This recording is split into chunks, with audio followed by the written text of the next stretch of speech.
স্বামীর নাম নিলে আগে যা হতো। মদন, তোমার ফোন এসেছে। হ্যাঁ, এ কি বৌমা? হ্যাঁ, তুমি আমার ছেলের নাম ধরে ডাকছো? তোমার কি শিক্ষা দীক্ষা বলে কিচ্ছু নেই? তুমি জানো না যে স্বামীর নাম ধরে ডাকতে নেই, এতে স্বামীর অকল্যাণ হয়? ভুল হয়ে গেছে মা, আমাকে ক্ষমা করে দিন। বাবা মা কি কিচ্ছু শিখিয়ে পাঠায়নি যে স্বামীর নাম ধরে ডাকতে নেই? একটা কাজ তো ঠিক করে করতে পারো না, এটুকু অন্তত মেনে চলো।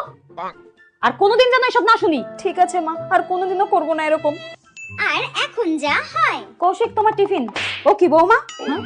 তুমি আমার ছেলের নাম ধরে ডাকছো? তুমি জানো না যে স্বামীর নাম ধরে ডাকতে নেই? হ্যাঁ, ঠিক আছে মা, আমার ভুল হয়ে গেছে। আমি আর কোনোদিনও আপনার ছেলের নাম আমার মুখেও আনবো না। ঠিক আছে, আর কোনোদিনও দেখো না।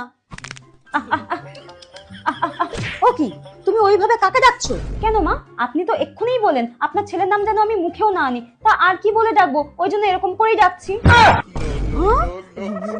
ঠিক আছে বৌমা, ঠিক আছে, তুমি নাম ধরেই দেখো, আমার ছেলের নাম ধরেই দেখো, ওতে আরো ভালো দেখাবে। अब आई उस पहाड़ के नीचे।